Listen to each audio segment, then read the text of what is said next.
અમેરિકામાં તમારા ઘરના ફ્રીજમાં ખાવાનું ન હોય અને તમારા બાળકો ભૂખ્યા સૂઈ રહ્યા હોય તો વર્ષોથી જે ઈબીટી કાર્ડ હજારો ગરીબ પરિવારો માટે એક આશાનું કિરણ અને જીવનદોરી સમાન હતું તે હવે અચાનક માત્ર એક પ્લાસ્ટિકનો ટુકડો બની જશે. નવા ફેડરલ કાયદાના આકરા પ્રહારો હેઠળ લાખો ઇમિગ્રન્ટ્સના સપના અને તેમનું પેટ અત્યારે જોખમમાં છે. શું અમેરિકામાં હવે ગરીબ હોવું એ ગુનો છે? આ આર્થિક સંકટ પાછળનું ભયાનક સત્ય જાણીને તમારું કાળજું કંપી જશે. અત્યારે અમેરિકાના આખા ઇમિગ્રન્ટ સમાજમાં અને ખાસ કરીને જે લોકો સરકારી મદદ પર નિર્ભર છે તેમના માટે એક બહુ જ મોટા અને ચિંતાજનક સમાચાર સામે આવ્યા છે. અમેરિકામાં ફૂડ સ્ટેમ્પ્સ એટલે કે સ્નેપના લાભોમાં એક એવો ઐતિહાસિક ફેરફાર કરવામાં આવ્યો છે જેણે હજારો પરિવારોના રસોડામાં સન્નાટો ફેલાવી દીધો છે. 9 એપ્રિલ 2026 થી અમલમાં આવેલા ફેડરલ કાયદા HR 1 જેને one big beautiful bill act તરીકે ઓળખવામાં આવે છે તેણે સાબિત કરી દીધું છે કે હવે અમેરિકામાં રહેવું વધુ મુશ્કેલ બનવાનું છે. આ કાયદા પર રાષ્ટ્રપતિ ડોનાલ્ડ ટ્રમ્પે 4 જુલાઈ 2025 ના રોજ હસ્તાક્ષર કર્યા હતા. તેનો મુખ્ય હેતુ સ્નેપ પ્રોગ્રામમાંથી $187 બિલિયન મોટી બચત કરવાનો છે. આ બચત કરવા માટે સરકારે નોન સિટીઝન્સ માટે લાયકાતના નિયમો એટલા સખત બનાવી દીધા છે જે સાંભળીને તમે પણ સ્તબ્ધ થઈ જશો.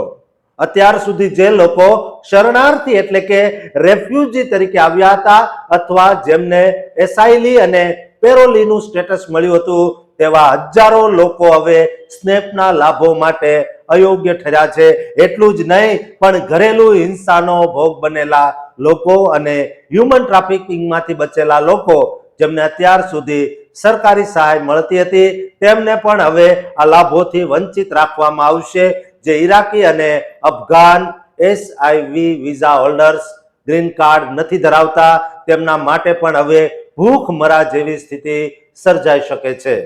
જો કે જે લોકો પાસે 5 વર્ષ કે તેથી વધુ સમયથી ગ્રીન કાર્ડ છે અથવા જેઓ અંધ કે દિવ્યાંગ છે તેમના માટે કેટલાક અપવાદો રાખવામાં આવ્યા છે, પણ મોટા ભાગના ઇમિગ્રન્ટ્સ માટે હવે આ દરવાજા બંધ થઈ રહ્યા છે. ખાસ કરીને કોલોરાડોના એરાપાહો કાઉન્ટીમાં આની સૌથી વધુ અસર જોવા મળી રહી છે, જ્યાં 2900 થી વધુ લોકોએ પોતાના ફૂડ બેનિફિટ્સ ગુમાવ્યા છે. 9 એપ્રિલથી નવી અરજીઓ લેવાનું બંધ કરી દેવાયું છે અને મે 2026 થી આ લોકોના ઈબીટી કાર્ડ પર મળતો લાભ કાયમ માટે બંધ થઈ જશે. આ સમાચારથી અમેરિકામાં વસતા આપણા ગુજરાતી પરિવારો પર પણ બહુ મોટું આર્થિક દબાણ આવવાનું છે, કારણ કે ઘણા ગુજરાતીઓ મિક્સ્ડ સ્ટેટસ અથવા હ્યુમેનિટેરિયન વિઝા પર અમેરિકા ગયા છે.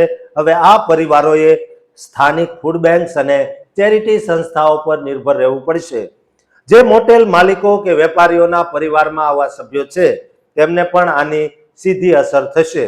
જો કે એક રાહતની વાત એ છે કે જો પરિવારમાં બાળકો અમેરિકન નાગરિક હોય તો તેમના ભાગનો લાભ પ્રમાણસર ચાલુ રહી શકે છે, પણ ઘરના વડીલો કે જેઓ અયોગ્ય ઠર્યા છે તેમને હવે મુશ્કેલી પડશે. જો તમે આ સ્થિતિમાં હોવ તો તમારે તાત્કાલિક તમારા કાઉન્ટી હ્યુમન સર્વિસ વિભાગનો સંપર્ક કરવો જોઈએ અને જો તમારું સ્ટેટસ ગ્રીન કાર્ડમાં બદલાયું હોય તો તેને અપડેટ કરાવવું જોઈએ જેથી તમારો લાભ ચાલુ રહી શકે. આ કાયદો બતાવે છે કે અમેરિકા હવે ઇમિગ્રન્ટ્સ માટેના નિયમોમાં કોઈ પણ પ્રકારની ઢીલ અપનાવવાના મૂડમાં જરાય નથી. આર્થિક બોજ ઘટાડવા માટે ગમે તેટલા આકરા પગલાં લેવા તૈયાર છે. આ માહિતી દરેક ગુજરાતી સુધી પહોંચાડવી જરૂરી છે જેથી તેઓ પોતાના ભવિષ્યનું આયોજન કરી શકે.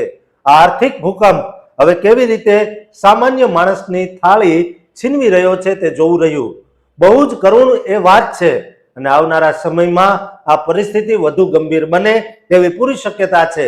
એટલે જ જો તમે કોલોરાડોમાં રહેતા હોવ તો એરાપાહો કાઉન્ટી દ્વારા જાહેર કરાયેલા ફ્લાયર્સ ચોક્કસ ચેક કરજો અને તમારી લાયકાતની ફરી તપાસ કરાવજો.